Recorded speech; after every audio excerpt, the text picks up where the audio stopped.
آگے ارشاد فرمایا کہ تمہارے رشتہ دار پڑوسی، تمہارے اجنبی پڑوسی اور تمہارے مجلس کے پڑوسی، اس کا بھی اللہ تعالیٰ نے قرآن کریم کے اندر بیان فرمایا۔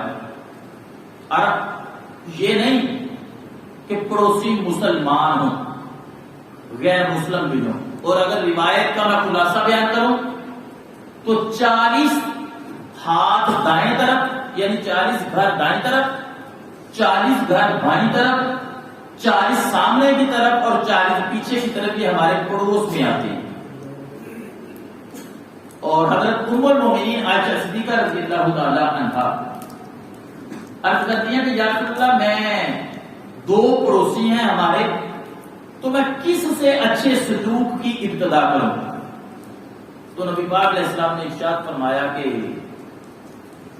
جو دروازہ تمہارے قریب ہو وہ زیادہ مستحق ہے پڑوسی کو، اور تم اس کے ساتھ اس نے سلوک کرو گی۔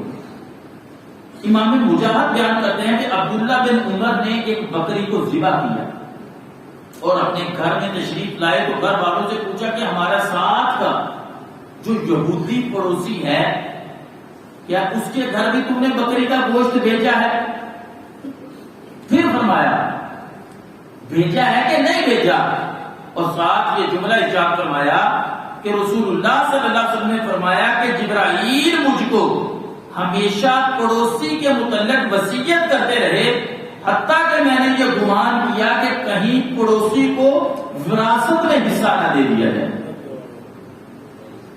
اور آگے ارشاد فرمایا کہ تم جاننا چاہتے ہو، اور ایک شخص نے عرض کیا تھا یا رسول اللہ مجھے کیسے پتا چلے گا کہ میں نیک ہوں، میں اچھا ہوں؟ تو نبی کریم صلی اللہ علیہ وسلم نے ارشاد فرمایا کہ تم اپنے پڑوسی سے پوچھ لو، جس کا پڑوسی یہ گواہی دے دے کہ یہ نیک بندہ ہے وہ اللہ کے ہاں بھی نیک ہوتا ہے۔ اور فرمایا کہ کچھ ایسے پڑوسی بھی ہوں گے جو بروز قیامت اللہ سے شکایت کریں گے کہ یا اللہ یہ خود نیک تھا، مجھے تو نیکی کی دعوت نہیں دیتا تھا، یہ خود تو نمازیں پڑھتا تھا، مجھے تو کبھی نماز کے لیے کہا ہی نہیں، یہ خود تو یہ نیک کام کرتا تھا لیکن مجھے نہیں کہتا تھا۔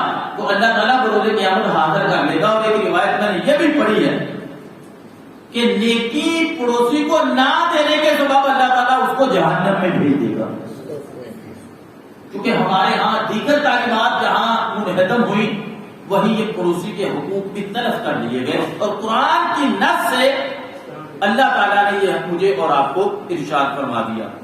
اور حضرت معاویہ بن حدہ فرماتے ہیں رضی اللہ تعالیٰ عنہ کہ یا رسول اللہ میرے پڑوسی کا مجھ پر حق کیا ہے؟ میرے محبوب نے فرمایا تمہارا حق یہ ہے کہ اگر وہ بیمار ہو جائے تو اس کی عیادت کے لیے جاؤ، اگر وہ مر جائے تو اس کے جنازے میں شریک ہو، اور اگر وہ تم سے قرض مانگے تو تم اس کو قرض دو گے۔ کس کو؟ پڑوسی کو۔ اگر وہ قرض مانگے تو دو گے، اور اگر اس کو کوئی اچھائی پہنچے، اس نے پلاٹ لے لیا، اس نے گاڑی لے لی، اس کو یہاں بیٹا پیدا ہو گیا، اس کو اللہ نے صحت دے دی، فرمایا اس کو اچھائی پہنچے تو تم اس کے گھر مبارکباد دینے کے لیے جاؤ۔ یعنی آپ سنتے جائیں کہ نبی پاک کی تعلیم کتنی خوبصورت ہے۔ اور فرمایا ہمسائے کے گھر سے اونچا اپنا گھر نہ بناؤ۔ عرض کیا یا رسول اللہ وہ کیوں؟ فرمایا تمہاری وجہ سے اس کی ہوا بھی بند نہیں ہونی چاہیے۔ یہ ہے اسلام کی خوبصورت تعلیم۔ اور یہاں تک میرے محبوب نے ارشاد فرما دیا میرے غلاموں سن لو، جس نے اپنے پڑوسی کو تکلیف دی اس نے پڑوسی کو تکلیف نہیں دی، مجھے محمد صلی اللہ علیہ وسلم کو تکلیف دی۔ یعنی یہ میرے محبوب فرما رہے ہیں۔ اور حضرت انس بن مالک فرماتے ہیں کہ رسول اللہ نے فرمایا جس شخص کا پڑوسی بھوکا سو گیا اور اس نے کھانا کھا لیا اس کا ایمان کامل ہے۔ اور آگے کتنی پیاری حدیث پاک ہے، خدا کی قسم قربان جائیں اسلام کی تعلیمات پر، فرمایا جب کبھی تم گوشت بنا لو، اچھا سالن بناؤ، کوشش کرو کہ اس کی خوشبو باہر نہ جائے، کہ اس کی خوشبو سے بھی پڑوسی کو تکلیف نہ ہو۔ فرمایا اگر تم ایسے کرو گے کہ تھوڑا سا پانی ڈال کے شوربہ زیادہ کر لو گے تو ایک پیالہ اپنے پڑوسی کو بھی دے دینا۔ یہ محبوب علیہ السلام کی تعلیمات میں سے ہے۔ اور حضرت باجزید بسطامی رضی اللہ تعالی عنہ، جیسے یہ حضور غوث پاک کا مہینہ ہے تو انشاءاللہ سوار والے دن میرا ذہن ہے عشاء کے بعد یا غیر شریف کی محفل کریں گے، تو صالحین کا ایک طریقہ ہوتا تھا، حضرت باجزید بسطامی رحمۃ اللہ علیہ ساری رات جاگ کے عبادت کرتے اللہ کی۔ فرماتے ایک دن ایسا ہوا کہ میرا پڑوسی جو تھا نا مجوسی تھا، لیکن اس کے گھر سے مسلسل بچے رونے کی آواز آ رہی۔ میں اس کے گھر گیا، توجہ ہے آپ کی؟ فرماتے ہیں کہ میں اس کے گھر گیا، دروازے کو کھٹکھٹایا تو عورت آئی، اس نے کہا جی کون ہے؟ فرمایا میں آپ کا پڑوسی باجزید ہوں۔ خیریت ہے؟ فرمایا کہ ساری رات آپ کا بچہ روتا رہا اور بچے رونے کی وجہ سے میں بھی ڈسٹرب ہوں، خیریت تو ہے؟ تو اس عورت نے کہا کہ میرا خامد جو ہے وہ سفر پر چلا گیا ہے اور بعد میں میرے ہاں بچہ پیدا ہوا ہے، اور جو ضروریات کی وہ چیزیں لے کے دے گیا تھا ان میں تیل ختم ہو گیا ہے اور بچہ اندھیرے کی وجہ سے روتا ہے۔ حضرت باجزید بسطامی رحمۃ اللہ علیہ بازار گئے، تیل لیا، چراغ کا سامان لیا اور دیگر اشیاء لی اور دروازہ کھٹکھٹایا اور اس کو دے آئے۔ تو اس نے کہا یہ کیا ہے؟ آپ نے فرمایا کہ آپ کے ہاں یہ ضرورت ہے، آپ چراغ کو جلائیں تو بچہ نہیں روئے گا، تو یہ آپ رکھ لیں۔ اور ایک روایت میں یہ لفظ آتے ہیں کہ حضرت باجزید بسطامی ساری رات دیوار کے دوسری طرف سے چراغ جلا کر کھڑے رہتے تھے تاکہ اس کے بچہ نہ رو جائے، بس بچہ سو جاتا، چپ کر جاتا تو پھر آپ کی عبادت کے اندر مشغول ہوتے۔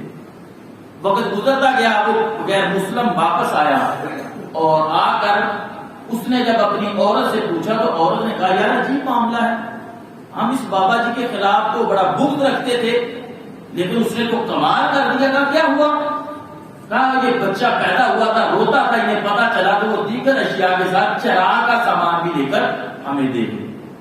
وہ کہنے لگے ٹھیک ہے، ہمیں شکریہ ادا کرنا چاہیے۔ دونوں میاں بیوی اور بچے کو ساتھ لیا اور آپ کے پاس آ گئے، اور آ کر جب آپ کا شکریہ ادا کیا تو آپ فرمانے لگے کہ شکریہ کی کوئی بات نہیں، یہ تو ہمارے اسلام کے اندر ہمارے پاک رب کا بھی فرمان ہے اور ہمارے نبی علیہ السلام کا بھی فرمان ہے، اور یہ ہمارا فرض ہے، ہماری ذمہ داری ہے کہ پڑوسی جو بھی ہو، جب اس نے کہا ہم تو غیر مسلم ہیں تو فرمایا پڑوسی جو بھی ہو، مسلم ہو یا غیر مسلم، ہماری یہ تعلیم میں سے ہے اسلام کی، اور ہم پر فرض ہے کہ ہم پڑوسی کے ساتھ اچھا سلوک کریں گے۔ اس نے کہا جی اچھا غیر مسلموں کے ساتھ بھی؟ آپ فرمانے لگے ہاں۔ اب حضرت باجزید بسطامی نے تو اپنا جو ہے وہ پورا کیا تھا فرض، لیکن اس فرض کے نتیجے میں، محبوب کی سنت کے نتیجے میں ان لوگوں کے دلوں پہ اتنا اثر ہوا کہ انہوں نے عرض کیا پھر اگر اچھی اتنی اسلام کی تعلیم ہے تو ہمیں بھی کلمہ پڑھا کے مسلمان کر دیں۔ اور حضرت عبداللہ ابن مبارک کا پڑوسی جو تھا وہ گھر بیچتا تھا، تو اس وقت اس جیسے بلال کالونی کا علاقہ ہے تو اس میں اوسطاً مرلے کی قیمت 15-20 لاکھ ہوگی، تو پتا ہوگا 5 مرلے کا پلاٹ ہے یا گھر ہے تو اس کی اتنی قیمت پڑ گئی۔ تو اس کا جو علاقہ تھا وہاں پر 1000 درہم ریٹ تھا۔ اس نے کہا کہ میں 2000 لوں گا۔ آتے کہا کہ اس کو کہتے ہیں یار 1000 مناسب ہے اور منہ مانگے دام ہے، جتنے پیسے اتنے ہم دینے کو تیار بھی ہیں۔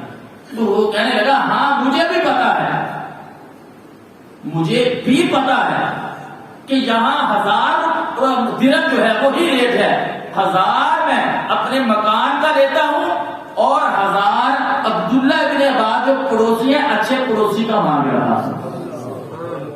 یہ وہ لوگ تھے جن کے پڑوس کی قیمت بھی لگتی تھی، آج مسلمان کو مکان کرائے کے کوئی نہیں دیتا۔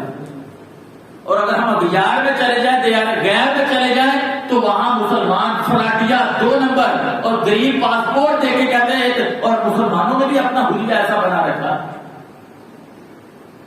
اور حضرت عبداللہ بن سہل جو ہے تستری رحمۃ اللہ علیہ، آپ جب فوت ہونے لگے تو آپ نے اپنے پڑوسی کو بلایا اور میں بھائی بات یہ ہے کہ میرا پتہ کوئی نہیں، میں بیمار ہوں، شاید مر جاؤں، لیکن تمہارا پانی میری طرف آتا ہے.